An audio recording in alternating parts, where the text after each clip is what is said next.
എം.ഡിയുടെ ചെറുകഥകളെ ആസ്പദമാക്കി മനോരഥങ്ങൾ എന്ന ആന്തോളജി ചിത്രം പുറത്തു വന്നതിന് പിന്നാലെ വീണ്ടും ചർച്ചകളിൽ ഇടം പിടിച്ചിരിക്കുകയാണ് രണ്ടാമൂഴം. എം.ഡിയുടെ സാഹിത്യ ജീവിതത്തിലെ തന്നെ ഏറ്റവും മികച്ച സൃഷ്ടിയെന്ന് വായനക്കാരും നിരൂപകരും ഒന്നടങ്കം അഭിപ്രായപ്പെട്ട കൃതിയാണ് രണ്ടാമൂഴം.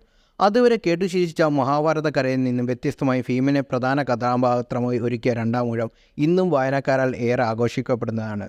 എം.ഡിയുടെ തിരക്കഥയിൽ ശ്രീകുമാരൻ മേനോൻ സംവിധാനം ചെയ്തും മോഹൻലാൽ നായകനായ രണ്ടാമൂഴം ഒരുങ്ങുമെന്ന വാർത്ത അടുത്തിടെ വരെ സജീവമായിരുന്നു. എന്നാൽ ആ പ്രോജക്റ്റ് പിന്നീട് ഡ്രോപ്പ് ആവുകയായിരുന്നു. എന്നാൽ ഇപ്പോഴിതാ രണ്ടാമൂഴം സിനിമയായി വരാനുള്ള സാധ്യതയെക്കുറിച്ച് സംസാരിക്കുകയാണ് എം.ഡിയുടെ മകൾ അശ്വതി വി. നായർ.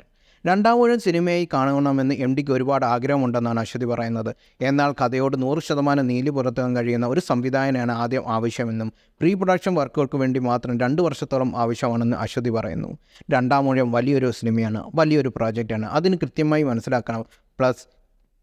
പ്ലേസ് ചെയ്യാനും സാധിക്കുന്ന സംവിധായകനെയാണ് അതിനാവശ്യം. അയാൾ ആ കഥയോട് 100% നീതി പുലർത്തുന്ന ഒരാളായിരിക്കണം. പ്രീ പ്രൊഡക്ഷൻ തന്നെ 1-2 വർഷത്തോളം ആവശ്യമാണ്. ആ സിനിമ എക്സിക്യൂട്ട് ചെയ്യണം എന്ന താല്പര്യം എനിക്കുണ്ട്. കാരണം അത് സിനിമയെ കാണാൻ അച്ഛന് ഒരുപാട് ആഗ്രഹമുണ്ട്. മലയാളികളും അതിനുവേണ്ടി കാത്തിരിക്കുന്നുണ്ട്. അത് നടപ്പിലാക്കണം എന്നുള്ളത് എൻ്റെ ആഗ്രഹമാണ്.